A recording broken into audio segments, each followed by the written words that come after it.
So it's finally time to make the move and get into that first house or your next house, but you're not really sure how to get started, or you don't remember how you did it the first time. No problem, you're in the right place. In this video series, I'm going to explain to you step by step in detail the entire home buying process. So let's get started.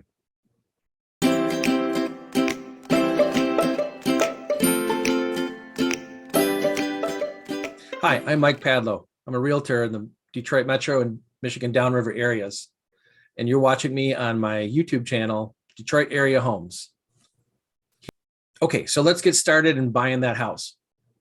The first thing you need to do is find yourself a realtor to work with. Now you might be asking yourself, do I really need a realtor to buy a house? Well, technically, no, you don't. However, at some point, unless you are one, or some other way have intimate knowledge about the whole process of buying and selling homes, then you're going to have to eventually consult one, either on what to do in the process or how to fill out a form, or what form to fill out, or what have you. So at some point, you're going to need to talk to somebody. Now, I guess you could think to yourself, why can't I just ask the seller's agent what to do? That's the last thing you want to do, because the seller agent is working for the seller. Their utmost responsibility is to making sure that their seller gets the best price possible in the sale of their home. They're not looking out for your best interest. So you need somebody in your corner who's doing that for you. And that's why you need yourself a real estate agent. So what will an agent do for you as a buyer? Well, they'll give you that expert advice you need to guide you through the process of buying a home. Also, they'll get to know you intimately in terms of your needs for a house and what kind of neighborhood you're looking to get into. And they do everything in their power to make sure that you get the best house you can in the most desirable neighborhood possible for the lowest price they can find. Now, in the process of doing that, you're going to be required to do quite a bit of paperwork. And I don't know if you've ever seen a purchase agreement form before, but tell me if you've never been involved in real estate that doesn't look like Greek to you. Besides their expert knowledge to guide you through the process of buying a home, agents also have access to a vast network of other agents and related professionals involved in the home buying process that they consult to get you the best answer for the best results, regardless of what situations might pop up. One of the best things, if not the best thing, about working with an agent as a buyer is it costs you $0, nada, nilch, nothing, absolutely free, because a buyer agent's commission is paid from the seller proceeds. Okay, so now I've got you convinced that you need a realtor. So what do you look for in a good one? Well, as with any profession, obviously experience helps, but experience isn't necessarily the only factor you should be considering in choosing a realtor. There are other factors that could be even more important. For example, can the realtor explain to you the procedure involved in buying a house and how to carry out the steps, how to fill out the forms, when to do it? They have to be able to communicate that information to you effectively. If they can't do that, it really doesn't matter how much they know. Also, they need to be committed to your home search. They should be willing to do more than just sit back and wait for you to throw an address at them to go open up a door. They should be actively involved in the search, constantly reassessing the criteria for the homes you're looking for and searching everywhere possible to find your new home. They should also be asking you a lot of questions.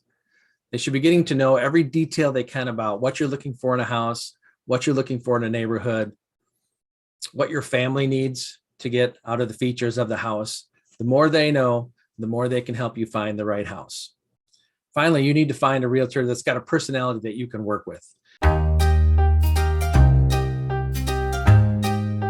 It really doesn't matter how good they are at their job or how much they know, but you've got to be able to work together effectively. So you found yourself an agent that you feel like you can work with. What's the next step? The next step is to get pre-approved by a lender. Actually, pre-approval could be your first step. In fact, if you're having your first conversation with your agent and you tell them that you're already pre-approved, they're going to be pretty darn happy to hear that. So why do you need to get pre-approved? Two good reasons. One, it establishes a budget. When it comes time to look for a house, you know exactly how much house you can afford, and you can focus your efforts on a price range that you know you can work within. The other reason is when it comes time to make an offer to a seller, a buyer that's pre-approved makes for a very attractive offer because the seller is confident that the buyer can actually follow through in the transaction from the beginning to the end and finally purchase the house. So let's say you're not pre-approved though, and you've contacted your agent first. Well, one of the reasons you want to talk to an agent first is that most agents will probably be able to recommend to you a short list of lenders that they know and they trust. Once you've chosen a lender to work with, make sure you're completely honest with them. Give them a clear and accurate picture of your financial and credit situation. The last thing you want is for some scary skeletons to come out of your financial closet in the middle of trying to get approved for a mortgage, only to find out because you held back some information, your lender can't approve you for the amount you need. Speaking of providing information to the lender, in the description for this video below, I've included a link to a document that gives you the typical information you need to have prepared for a lender in order to apply for pre-approval. Once you're approved, you'll get a pre-approval letter from your lender. You'll have the maximum purchase price, the maximum loan amount, and the terms of the loan. When you go house hunting, you don't want to charge into that with the intention of spending your entire budget on your house if you can avoid it. A couple of good reasons for that is you might have to have a little wiggle room in the negotiation for the purchase of the house.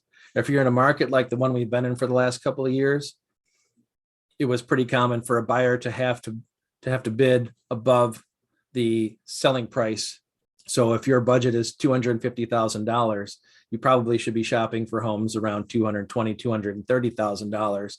So that if it's a really nice one you want, you can go a little bit over that asking price to make your offer more attractive to the sellers. The other reason is you want to be able to save some of that down payment money or some of that credit you have available to make repairs or improvements to the house that you buy.